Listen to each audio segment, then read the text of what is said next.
கர்த்தருடைய பரிசுத்த நாமத்துக்கு மகிமை உண்டாவதாக.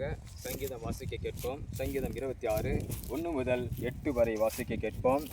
கர்த்தாவே, என்னை நியாயம் விசாரியும். நான் என் உத்தமத்திலே நடக்கிறேன். நான் கர்த்தரை நம்பியிருக்கிறேன், ஆகியால் நான் தள்ளாடுவதில்லை.